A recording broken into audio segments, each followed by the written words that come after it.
तो आइए आज के इस वीडियो में हम सूत्र विधि से वर्ग समीकरण को हल करना सीखें।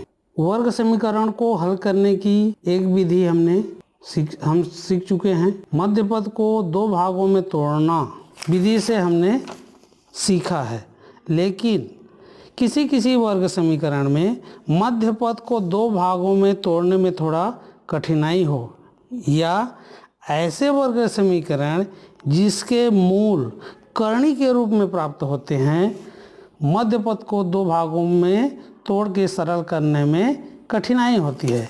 ऐसे प्रश्नों को सरल करने के लिए हम सूत्र विधि से वर्ग समीकरण को हल करना आसान होता है। सूत्र विधि से हल करने के लिए श्रीधराचार्य नामक भारतीय गणितज्ञ ने एक सूत्र की व्युत्पत्ति की है, इसीलिए इस सूत्र को श्रीधराचार्य सूत्र या वर्ग सूत्र कहते हैं।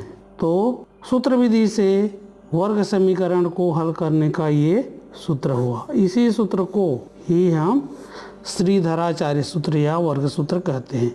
आइए एक एग्जाम्पल लेके देखते हैं कि सूत्र विधि से वर्ग समीकरण को कैसे हल करें। 9x वर्ग धन 7x ऋण 2 बराबर 0 को सूत्र विधि से हल कीजिए। इस तरह का प्रश्न परीक्षा में यदि दिया हो और इस प्रश्न को हल करने हम मध्य पदों को दो भागों में तोड़ के हल कर दें तो वो गलत हो जाएगा। नाम लिख दिया है, अतः उसको हम इसी विधि से हल करेंगे तभी सही माना जाएगा। तो दिए गए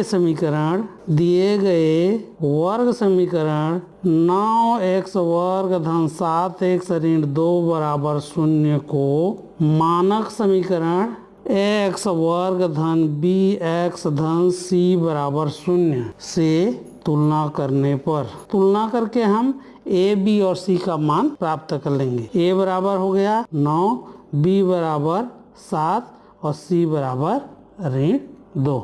अतः इस समीकरण का मूल होगा x बराबर ऋण b धन ऋण b वर्ग ऋण 4ac बटे 2a।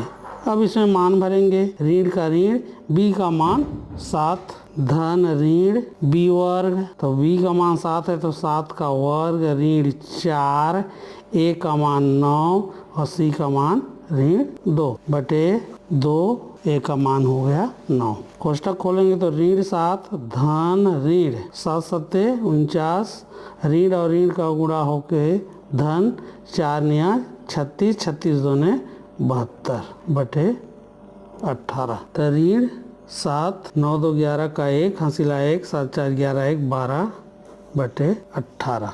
ऋण 7 धन ऋण 121 का वर्गमूल 11 निकल जाएगा। 11 गुणित 11 बराबर 121 बटे 18। अब ये धन और ऋण चिन्ह दोनों है, तो एक बार हम इसको धन चिन्ह लेकर एक बार ऋण चिन्ह लेके सरल करेंगे। यदि हम धन चिन्ह लेने पर तो x बराबर ऋण 7 धन 11 बटे 18। ऋण 7 और धन 11 में दोनों विजातीय पद हैं इसलिए घटेंगे, इसलिए 4 बटे 18। 2 दूने 4 2 निया 18, हमें प्राप्त हो गया 2 बटे 9। ऋण चिन्ह लेने पर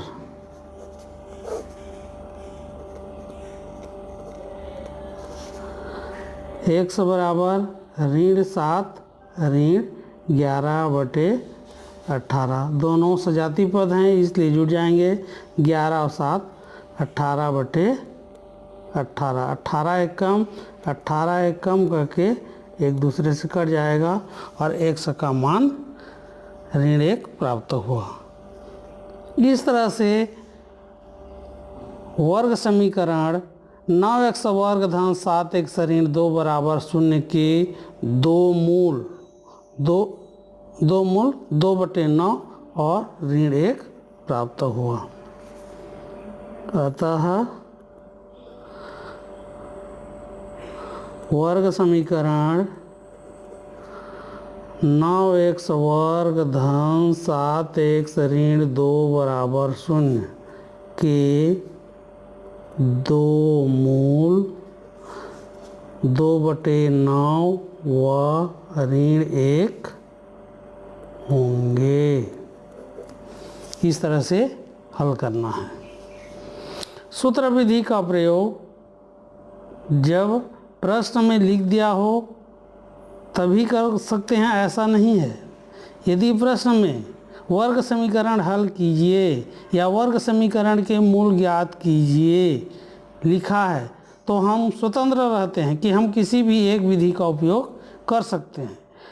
लेकिन यदि प्रश्न में सूत्र विधि का नाम लिख दिया हो कि इस विधि से हल कीजिए, तो उस स्थिति में हमको इसी विधि से हल करेंगे, तभी हमारा सवाल सही माना जाएगा।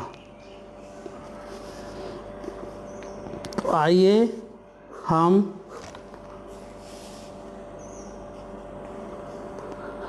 गृह कार्य के रूप में एक सवाल लेते हैं।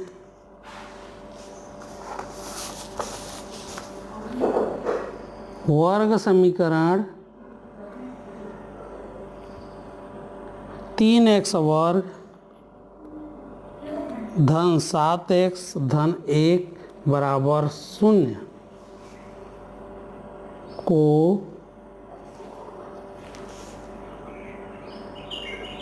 हल कीजिए। साथियों, इस वर्ग समीकरण को यदि हम तुलना करें मानक समीकरण, तो a बराबर 3, b बराबर 7 और c बराबर 1 प्राप्त होगा। तो a और c का गुणा 3 1 कम 3, तो 3 को हमको ऐसे दो भागों में तोड़ना है कि उसका योगफल धन 7 प्राप्त हो। 3 को हम 1 गुणित 3 या 3 गुणित 1 लिख सकते हैं, और इसमें से कोई जोड़ी ऐसा नहीं है जिसको हम जोड़ें तो धन 7 प्राप्त हो। ऐसे सवालों को हल करने के लिए मध्य पद को तोड़ना विधि कठिन माना जाता है। ऐसे सवालों को हल करने के लिए हम ये सूत्र विधि का प्रयोग करते हैं।